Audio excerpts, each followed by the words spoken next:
GM, welcome to another episode of Web3 Academy, your one trusted source to capitalize on the next big phase of the internet.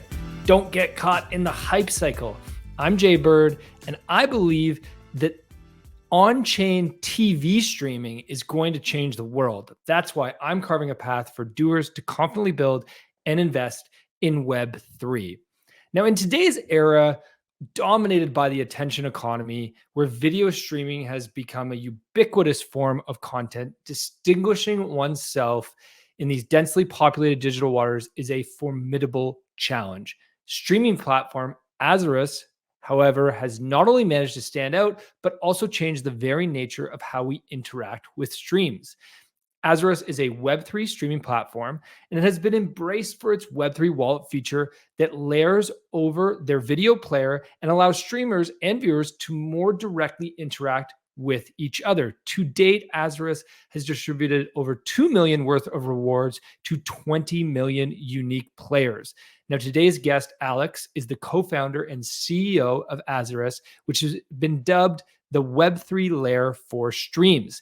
Alex is pushing the boundaries of broadcasting, blockchain, and viewer engagement. Alex is no stranger to innovation, having raised millions and successfully exited 4 startups. In this interview, we delve into the mind of a man who believes the future of TV and streaming is not just to be passively watched, but to be actively played, owned, and lived. GM Alex, welcome to Web3 Academy. GM, how you doing? Thanks I'm doing great. How are you? Great to have you on the show today. It's great to be here. I read somewhere when I was doing research for this show that when you initially founded Azarus in 2018, you used the term streams are not TV. I really like that idea that streaming is different than TV. And we've gone through this evolution over the past 40 years of the way that we consume content as a result of really in the last decade, the evolution of streaming. I want to start with, in your mind, you've done so much research and thinking around this, and obviously in building Azarus, how has the last 40 years of TV sort of played out, and where does that bring us to today? Yeah, so it's kind of interesting because if you look at video content that we're watching today, it hasn't changed. So the experience hasn't changed a lot since like this, even the 70s, I would say. Like we can go way back. Essentially, you're here, you watch, and you swipe or you change channel, and you essentially go from one show to another and just watch passively. And that's really what got us thinking when we started like working on Azarus in 2018, because like my co-founder and I, we were like really fascinated by Twitch. And Twitch is like really pushing it one step further down the road than YouTube had. So YouTube already like changed the game. Like everybody can create their own content. We're all creators now. This is amazing. Being able to do it live, have an audience, and really create that long form live entertainment and just distribute it through the internet, that was really changing the dynamic. And really what captured my imagination most was the chat. If you look at the chat on Twitch, it's phenomenal. Like people like just drop memes, ask you out, like anything. And you can feel that there's something burgeoning there, like waiting to explode. The only problem is that you take the chat and you scale that to bigger channels and it just doesn't work. What happens when you hit like 1,000 concurrent viewers, people start moderating the chat, slow chat, whatever. Essentially, it kind of loses its soul. And this is interesting because we were seeing this really as an artifact of the future. The future is more that. And we were thinking and trying to reframe our mind about what's that going to be? What's that future? Is it a chat? The thing that really popped and got us excited was when we considered esports. And esports is essentially hundreds of millions of fans watching their favorite teams compete in some of the most exciting matchups that you can watch online. And yet, this is definitely not a stadium experience. I'm a big NBA fan. I love going to the stadium. I love the stadium experience. I think the stadium experience is what makes experiencing sports like in the stadium so different than being by yourself on a TV with a beer.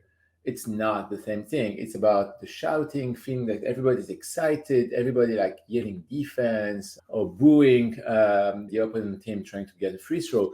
This is all what makes this experience unique. And so we realized, but like we can build that.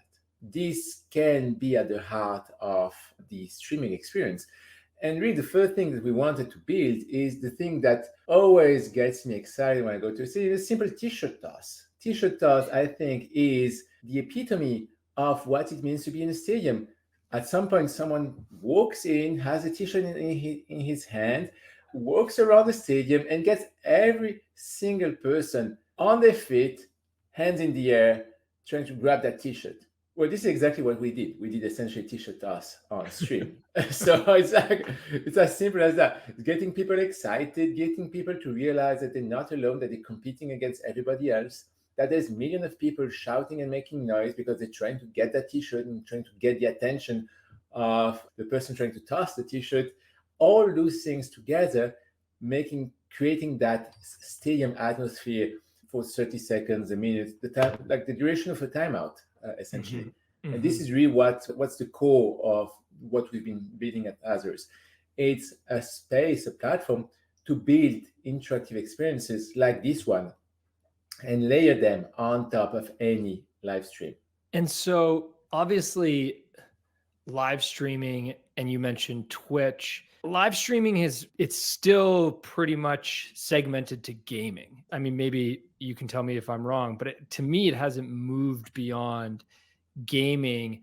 If we look back, is there other examples of interactivity in TV? Have we ever seen that in the past? I'm just, before we continue on here, I just want to understand that state. This is great. I love that comment because this is something I hear so often. Mm-hmm. I'm going to debunk that in a second because streaming is actually everywhere. And back to interactivity on TV, interactivity has been kind of a wild goose chase since the 80s.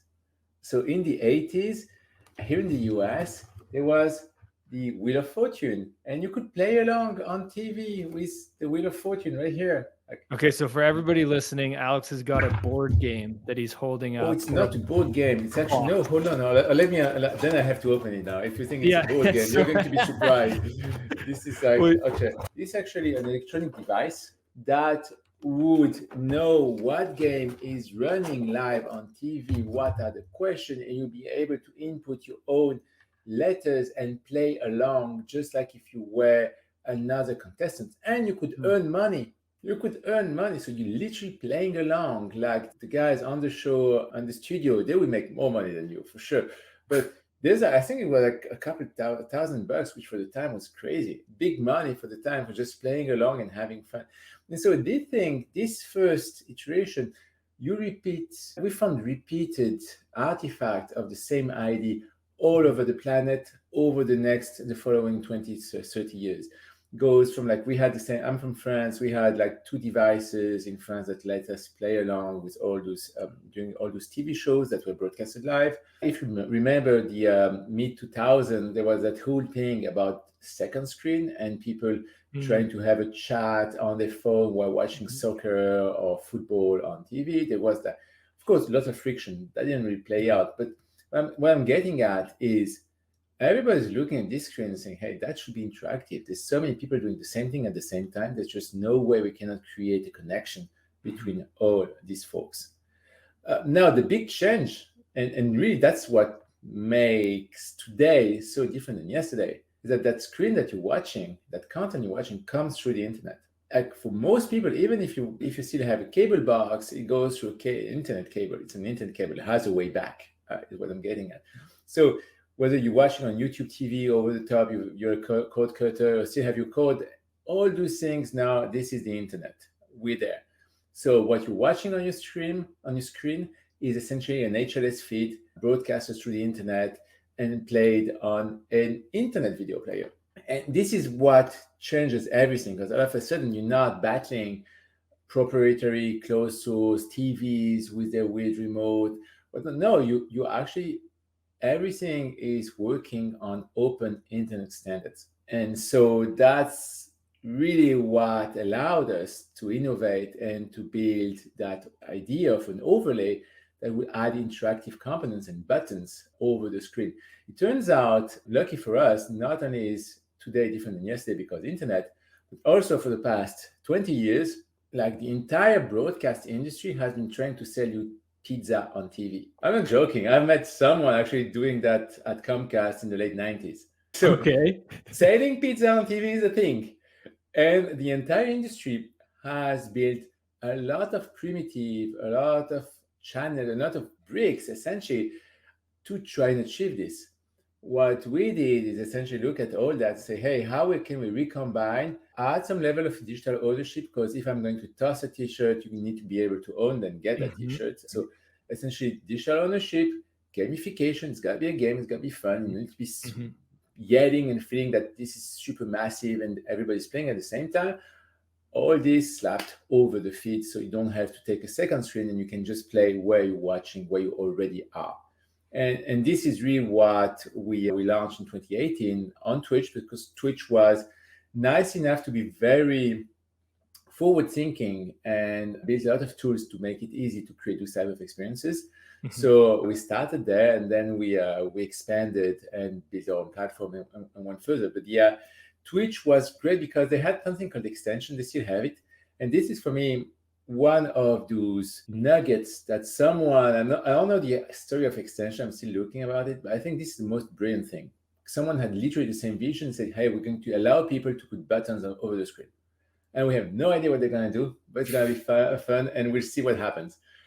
So we got a lot of weird things that were playing farts and doing other things on Twitch, but that's also what allowed us to launch a first iteration of Azarus in partnership with Ubisoft and Rainbow Six Siege, and get everybody who's watching games of Siege to play along and ask hard questions about what just happened. And we had a whole integration. So we know some of the hardest questions were how many bullets were shot? People will get it. You will be surprised. But like that creates like the amount of activity that generates in the chat, people like just trying their luck. You could see real time the various choices being picked by users. It drove millions of people clicking and playing over the years. It's crazy.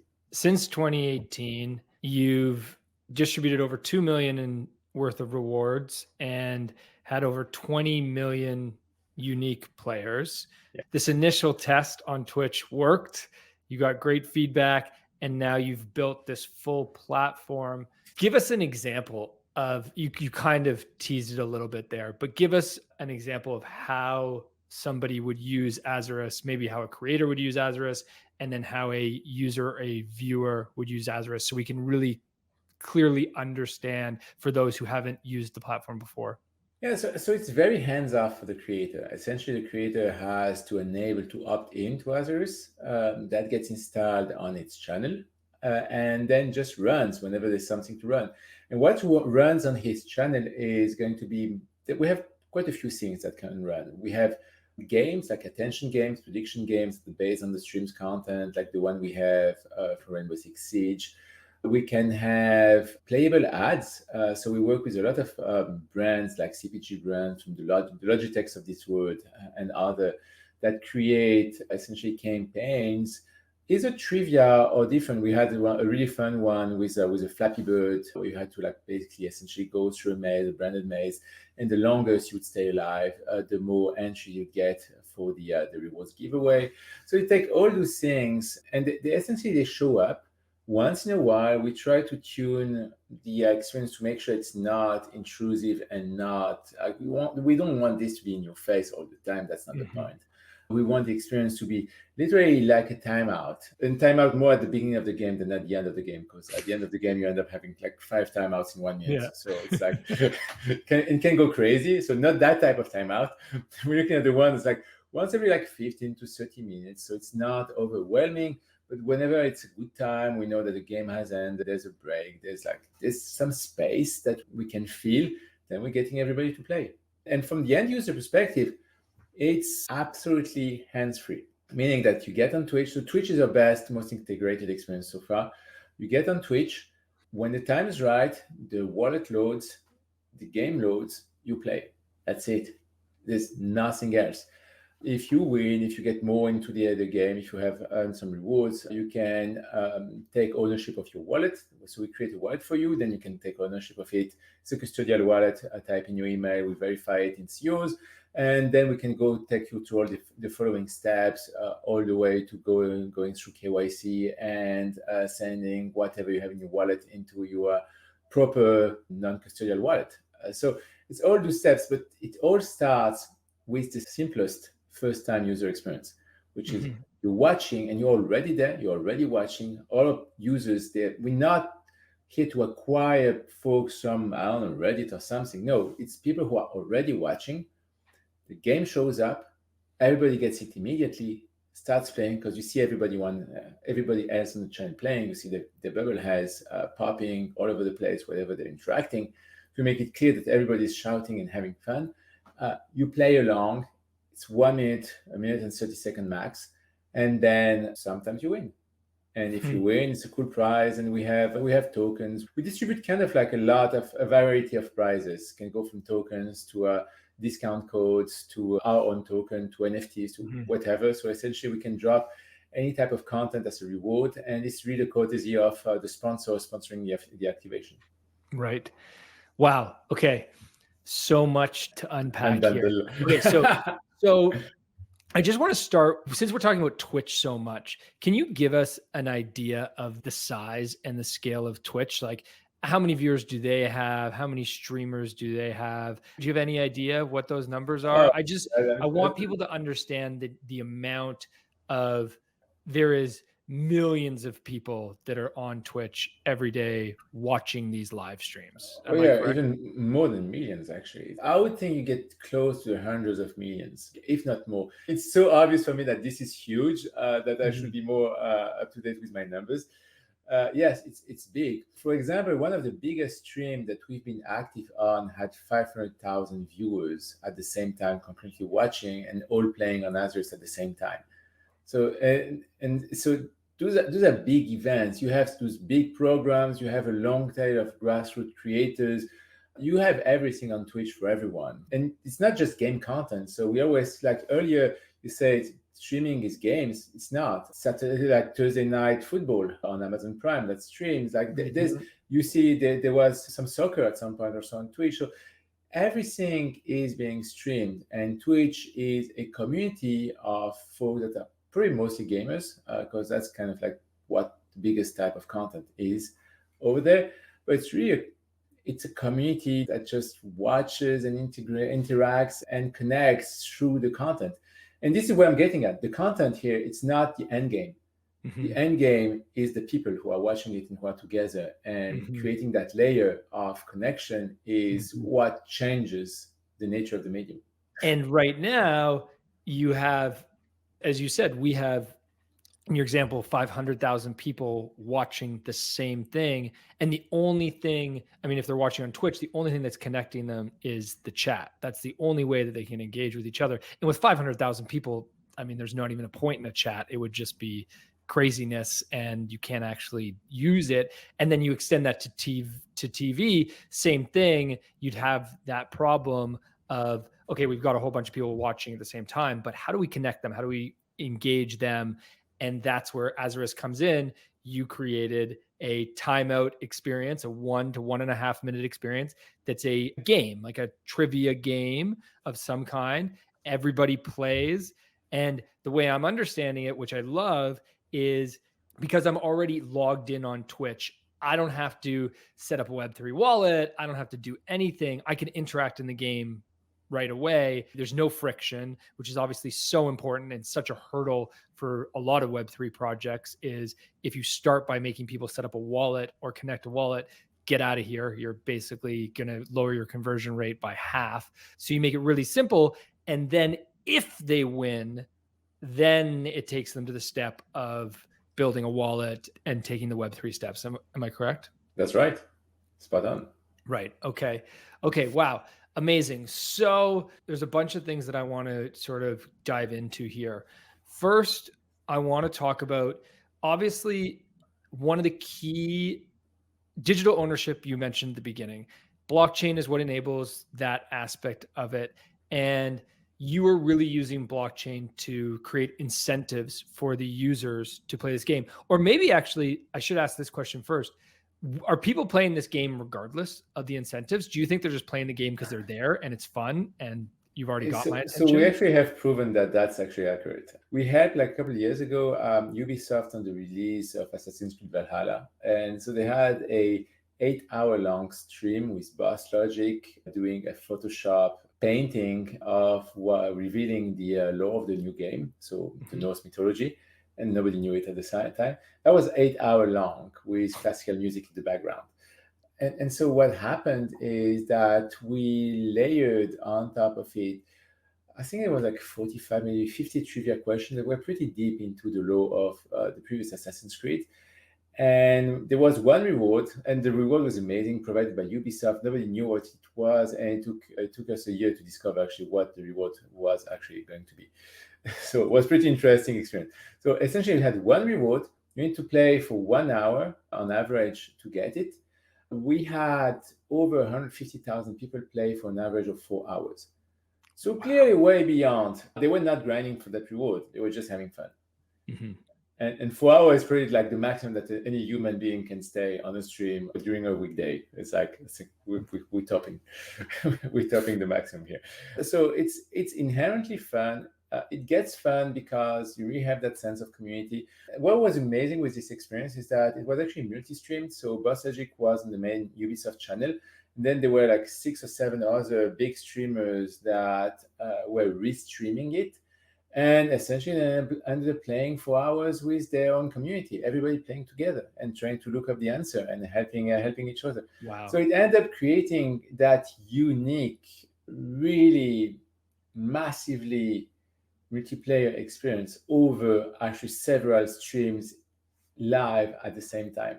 I think this was a first. That level of interactivity and connection that we created around the content that was inherently, it was going to be a reveal when you reveal that it's the Norse mythology, the Norse settings, but it's a very long content. The content was definitely not the driving force here. That piece of information that will be revealed at some point was, but essentially, we're just that drove fans, and they all had fun for hours playing and testing their knowledge and playing together with others. Mm-hmm. This might be a very basic question, but when you talk about it like this, it sounds so obvious that fans want more experiences, want more live experiences with the brands or the IP that they love. So what is stopping traditional, why is traditional media not doing more experiences like this? What's stopping, I don't know, the NBA from having an interactive experience? Is it just the fact that they're still stuck in their old broadcasting deals and they have to use TV and TV isn't quite ready for this? So actually TV is ready for this. Our experiences work on TV, just the same with your remote control. Everything is always built so that it works on remote. But to your question, no, I think it just takes time. There's like a clear inertia here, and we're getting there. We're having phenomenal discussion with OTT platforms for live sports, with like a lot of people in the industry. It's going to happen. Will it happen overnight? No. And clearly, Twitch was the best place to make it happen because it's made by innovators, internet first, all those things kind of like, it was still very independent. I mean, YouTube is part of Google. It's like a behemoth now. It's different. But like Twitch is that island of creativity, awkwardness, and quickness that only makes these type of experiences possible. So this is why we were able to try it there first and really move so fast in that space. Now, everybody else is looking at it. And there's been a lot of early tryouts in a way. DAZN has some early trivia. Fubo has had some trivia also alongside some live game. It's starting to pick up. In my experience, what we have built, so most of those things don't have digital ownership, don't give out rewards. The UI is kind of quirky in many ways because they reinvented the wheel. So it's kind of interesting because I think what's fascinating is that there's not many people that understand both gaming, broadcast, which is like it's got its own layers of tech and complexity and things that exist that you should not reinvent if they're already there, and blockchain for digital ownership. Like that integrate that intersection, there's actually not that many people there. I want to say that we're probably one of the very few, if not the only one, that actually have all these three expertise in house.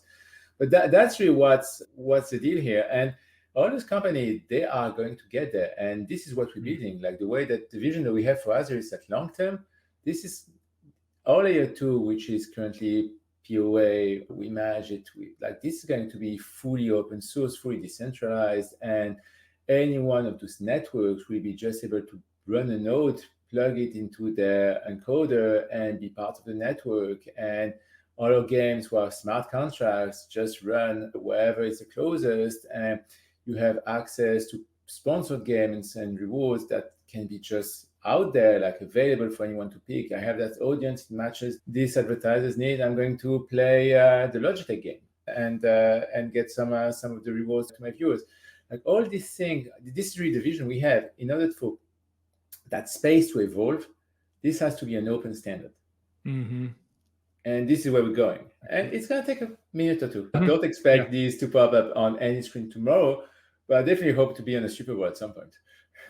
Yes, I love it. Very, very ambitious goal, but I'm with you. Everybody who is watching the Super Bowl is already interacting in some way with the people they're watching with their phone, with communities. So we might as well bring that into a seamless experience. It's a great example. So we've talked a little bit about the users. It's clear to me, and I'm sure clear to all of our listeners, if you're watching a stream, this is super fun. You get to engage in a new way. You get to play a trivia game.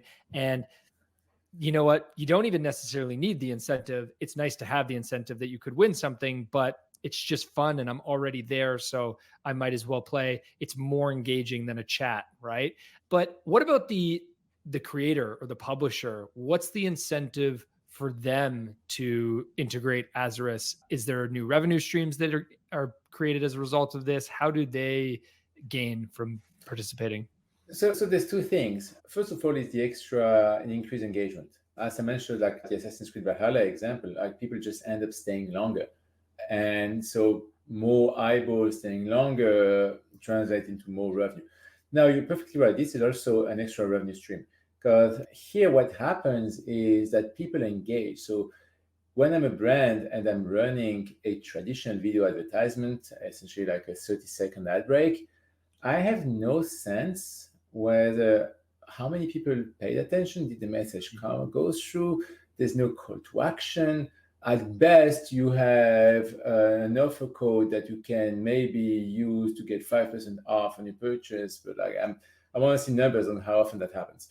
I'm pretty bearish on that one. So here what happens is that it flips the switch. So you take an experience that essentially obtrusive, that interrupts your fun, that forces you to watch something and you cannot skip and have to wait, super boring. And now the alternative here is like you have a game. That game gets everybody to play and have fun together. The viewers win something, so their time is valued, it's shared, like a piece of the value created by that engagement is shared back straight to them. The creator gets also extra value, and that value generated is higher because all of a sudden you can actually measure how many people played. And only people who pay for people who actually played, not for maybe eyeballs. There's that many people who actually played the game, so they actually spend at least a couple seconds exposed to the brand, reading a question, answering the question, like having to think about it for a second. So this has a lot of value. And the way that we've built the platform when it comes to supporting sponsors and creators is really inspired by the open economy. It's about creating and sharing value in a very open and transparent way. And this is like fully blockchain based. Tokens come in, they are staked. The game is a smart contract, Every time you start a game, there's an allocation of the campaign budget on it. And then when it's over, it just gets spread out across the various wallets, winners, creators, right holders, or whatever.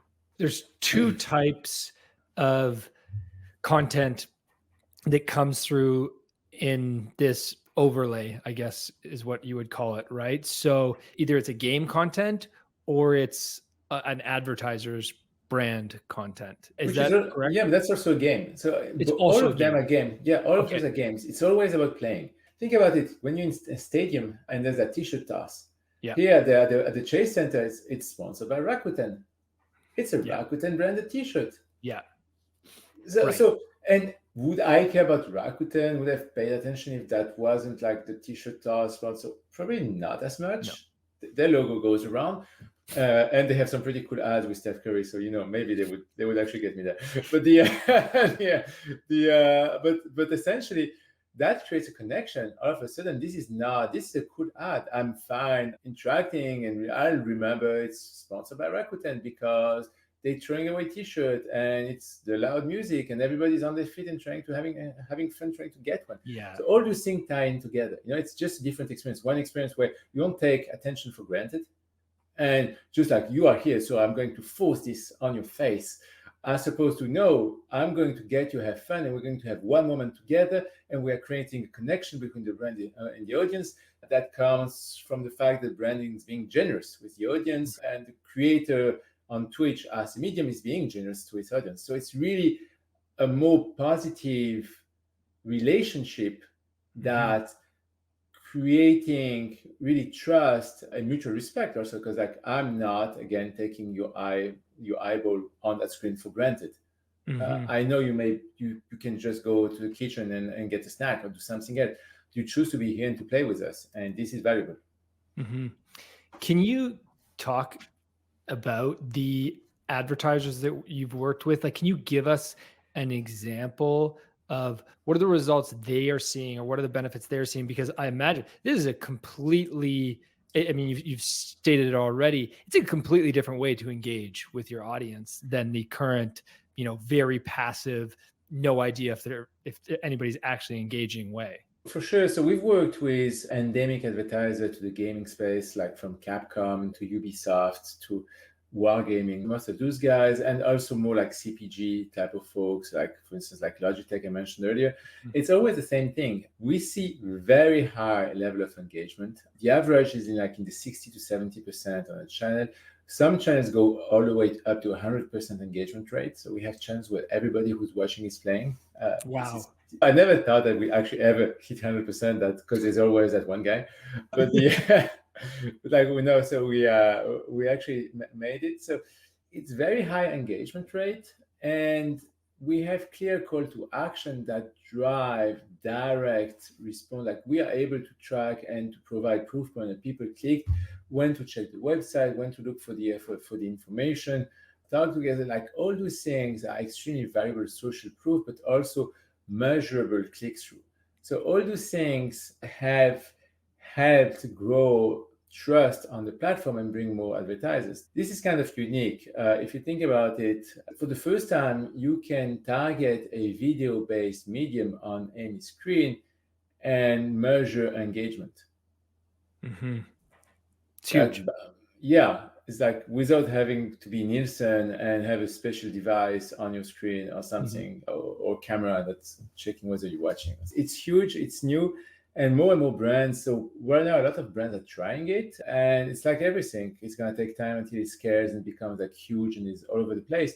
We've had the opportunity to help Amazon and Twitch running campaign on Twitch themselves, and they also love what they're seeing. So I think it's exciting to see that the entire industry understand that this is an opportunity to change the narrative and to create a new and to renew the experience, really bring it into what streaming enables, as opposed to being stuck in the old ways of airwave TV.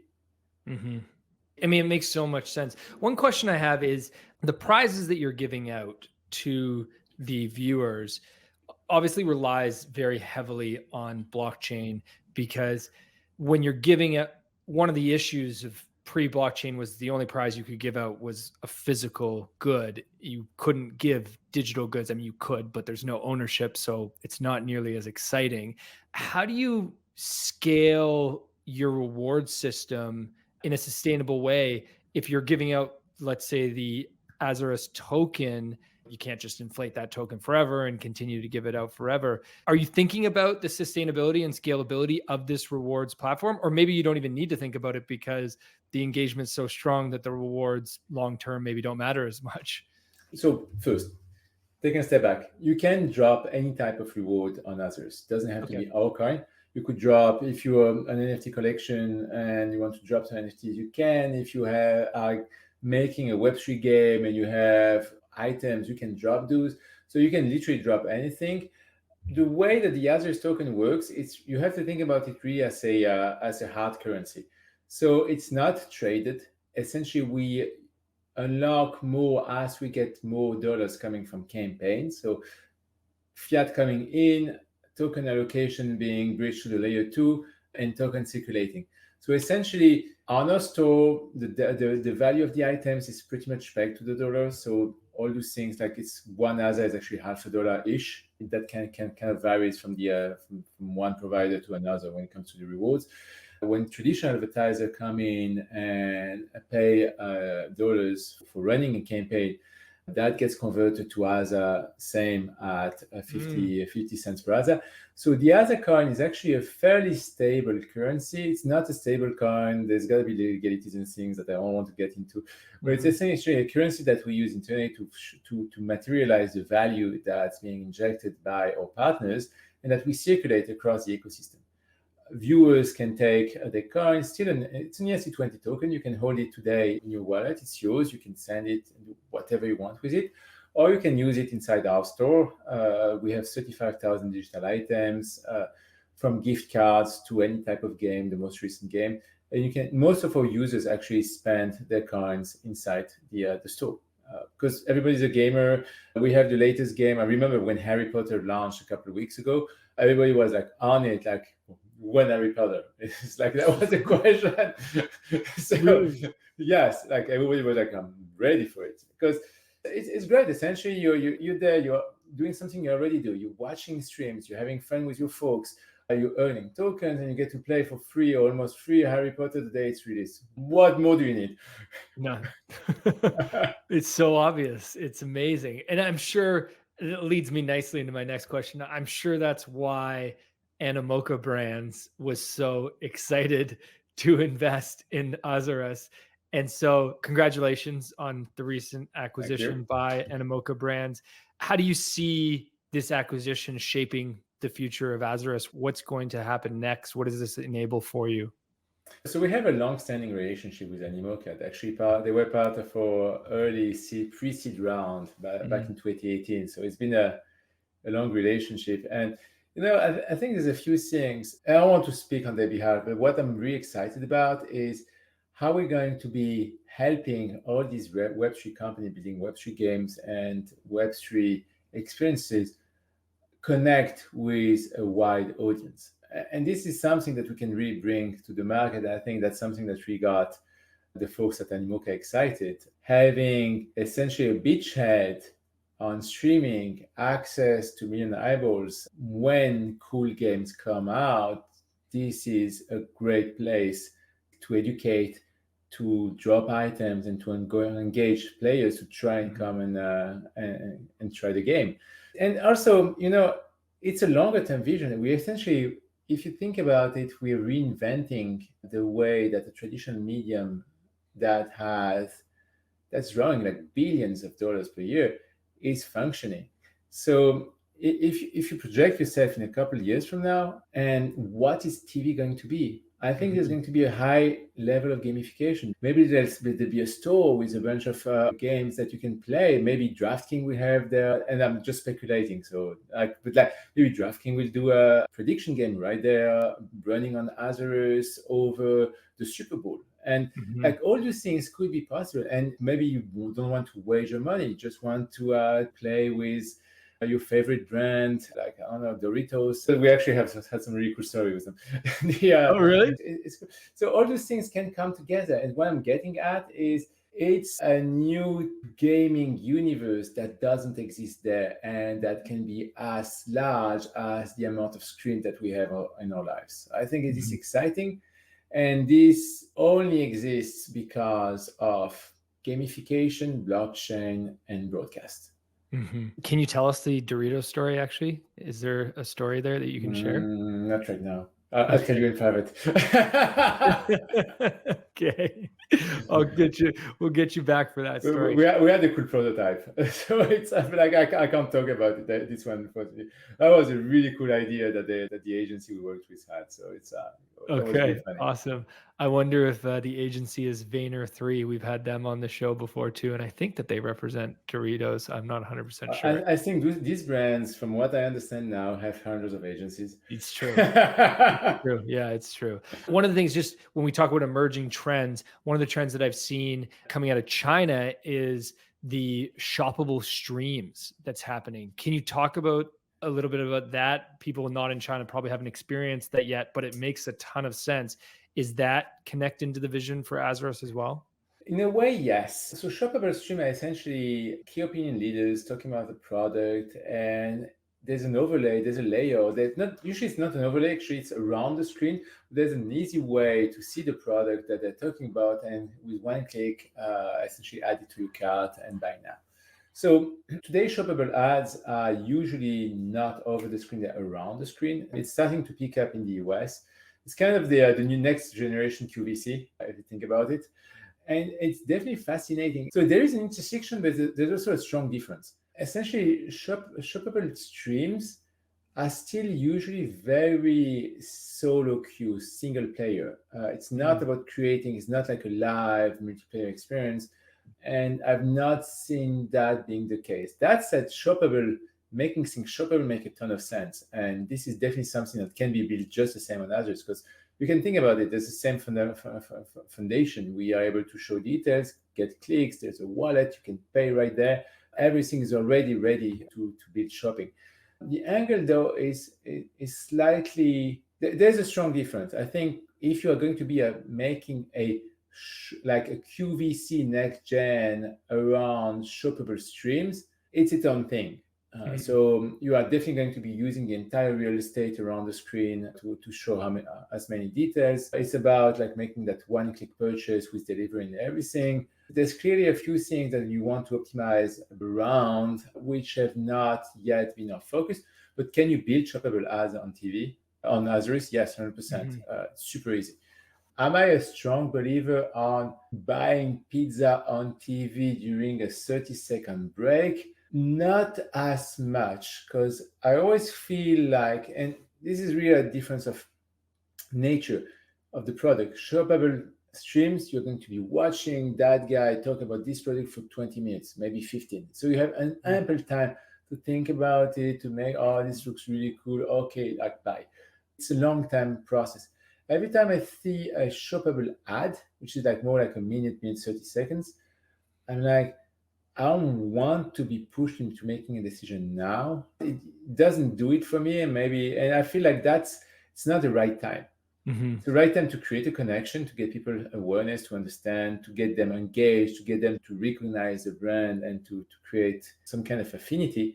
It's not when you want to take their money. That's not the right time, in my opinion, in the user journey. Yeah. Well, and shoppable streams, it's basically just taking infomercials, which are designed to teach you about a product, and then just putting it over top of a influencer or KOL who's talking about that product currently, and then saying, hey, we're just going to make it really easy for you to one-click buy. Whereas what you're talking about is engaging users in a fun experience that has nothing to do with forcing them to buy something or to try to direct them to a purchase. You're just engaging them in a new way while they're already there. Yeah, and in the shoppable streams, the KOL, the key opinion leader, he's actually selling, like actively selling. So if you think about it, the video content itself is very much geared towards the purpose of creating, being a top of funnel towards monetizing, towards selling, which is not what we run on. Our thesis has always been that TV has great content. We don't want to change the content. I want the Super Bowl to still be a Super Bowl. I want the NBA to be the same. The TV show I'm watching, I want them to have the same pace. I don't want them to change because the medium is evolving. What I want is to have a movie theater like stadium experience and connect people who are doing the same thing at the same time and living the same experience. It's not about changing the content. And there's a few companies like that over the past couple of years who've tried to create more like a Hunger Games type of experience where you'll be watching and changing what's going on. Some games have actually been built around that thesis. I think Project Darwin, if I recall, I was like 4 or 5 years ago, was doing that. So if you're streaming it, you would enable essentially viewers to kind of like impact. Right. Well, Yeah. my understanding of these experiences is that they did not pan out as well as the movie, because the reality is that creators who are here, who are making a show and trying to win and trying to show the best game, don't want the distraction. And when you have like 100,000 people and one action who's retaking it, it's not the idea. Like the Hunger Games vision and the way that they shared the story is definitely super appealing. I think there is something there. But I haven't seen it implemented in a way that cares and that really gets both the players and the viewers as engaged as they are during the games. Yeah, it's very true. And I don't remember what the show was, but there was a movie on Netflix that I remember watching where you could interact with the movie and decide that the main character makes this decision instead of that decision. It was novel, but it wasn't repeatable. Well, that's actually super interesting. Netflix Bandersnatch, and we can go way back. You'll have to stop me at some point because we are never ending this conversation at this page. But but what's phenomenal about Bandersnatch is that first, I love the experience. It's one of the Black Mirror. That's right. Series, and the problem is that it's not repeatable. It's extremely expensive to make because you have to shoot literally like 3 or 4 times more content than you would for a regular episode. And viewers only end up playing literally one path. But I found it, it's another artifact of the future. It's showing what can be done, and that was working. And really, what's interesting here, it's working on any screen. Was working on your phone, was working on your TV, was working everywhere you have Netflix, you could play this game. And just shows like it streams on a TV one more time. It's not, you could not do that in your black and white CRT in the 80s. And so we're at a unique point. This blockchain is ready for us to enable digital ownership. The hardware is ready to stream across any platform. And then the creators are creating and building communities in ways that they weren't before. And it's interesting that the content doesn't need to change. We just need Azarus to come in here and provide this new engagement mechanism to have fun and to change the way that we interact with advertisers, to change the way that we win prizes, to change the way that we build community online. I mean, the impact's far-reaching. So, and from my perspective, we're just scratching the surface. I mean, we build the infrastructure to do that, but I really hope that some crazy kid will come up with an idea that doesn't make sense for me, but will engage millions. And that's like Roblox style, like when you play a Roblox game, you're like, I have no idea what's going on. Why? But like, it's working. And this is that new generation, the developers that are going to be creative and really understand what people want to do, what makes sense for them, what fits into their culture, to create those connections at scale, leveraging on the ability that we have brought to the screen. It's an exciting time. Very excited to continue to watch Azarus' journey. Before we wrap up here, because we could keep going forever, but we're going to have to wrap at some point. I want to give you a chance to give a shill to our audience. Where can they find you online? How can they get involved in Azarus? Check out my Twitter. It's at ThatMonkey, ZATMONKY, pretty much ThatMonkey on every social. So on Discord as well. So check us out. We have a full documentation on Azarus about our SDK and everything. If you have ideas, we have grants. And essentially, always happy to help, to connect with the rest of the community. If you have a cool game that you think more people should be playing, show us what you're building, and we'll figure out how we can help you.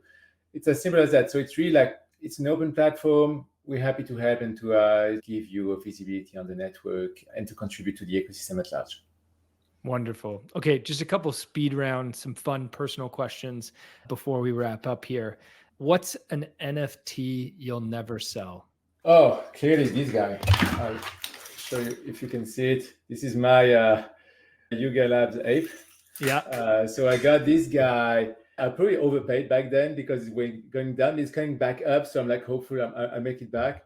But it's not really overpaid when you think of the value of that community. It's not so much about the NFT. It's really about the fact that whenever you you meet other apes, there's an instant connection. It's really like you go to Ape Fest. Yuga has built something special. And it's not about the JPEG. It's about being part of that community. And it's probably one of the strongest artifacts of what's happening in Web3, in my opinion. It's interesting that you bring up Yuga, because one thing that I've always said is a lot of people, it's very easy to look at it and say, oh, well, how do you know that a JPEG is worth $20,000, right? You don't know that. But if you can tell me that you can spend $20,000 now and get a lifetime pass to one of the best digital communities in the world of creators and leaders, that's actually an incredible price. And you're going to get access to an annual event, Ape Fest, wherever that might be. You think about that, the cost actually is much less than what typically you would have to pay to get access to a community like that. Yeah, 100% with you. The thing is, like, a lot of communities, a lot of connections made that same promise, but actually Yuga delivered. Right. Yeah. So it's like, if you look at my MetaMask, it's like you find some weird panda and stuff that did not pan out the same way. Didn't go. No. And so it's very hard, because at the end of the day, it's really on the long run that you can judge whether this community has value or not. And clearly, Yuga has proven that they have consistently been able to deliver great social experiences and great value for holders. And when I'm saying value, it's not monetary value, it's social value, which is, I think, a lot more important. Yeah, definitely. If you had a billboard that 1 billion people were going to see, what would you write on it? Oh man, that's a good one. I mean, the first thing that pops to mind would be a WAGMI. Would be what, sorry? WAGMI. WAGMI. I think that's kind of like the spirit here. We're all going to make it. And it's just about making sure that, like, we get that together. So I think I actually write a giant WAGMI on it. I love it. I love it. You know what? Surprisingly, I don't think any guest has ever said WAGMI. We've done hundreds of podcasts, and you might be the first one. Maybe got overused and people don't like it as much, but I've always felt it is such a great, it extends beyond crypto, beyond blockchain, to just a general belief. We're all in this together. We're all going to make it together. And beyond that, I always remember something that Yat told me one day. It's like, he said, it's still so early. There's no competition. We're all building together. So it's all about figuring out, it doesn't matter chain A, B, C, it doesn't matter. Even if you have like 3 people doing the same thing, there's enough room. Like, literally, we are the infancy of this space. We should all be building together, and everyone's success is everybody's success. And so it's really, we are all going to make it together. Well, on that note, thank you so much for joining us today, Alex. Absolute pleasure to have you on the show. Thank you so much for having me. It's been great. Thanks for listening in, everybody. Have a great day. Thank you for listening to Web3 Academy, your one trusted source to capitalize on the next big phase of the internet. If you enjoyed this episode, please share it and subscribe or follow so that you don't miss the next one. While you're at it, there's a link in the description for our free newsletter where we provide timely and relevant Web3 insights so you can confidently build and invest in Web3. Make sure to subscribe today. One final note. This podcast is for educational purposes only, and nothing we say is financial advice. Crypto and Web3 are risky, and you should never invest more than you're willing to lose. Thank you, friends, and see you in the next one.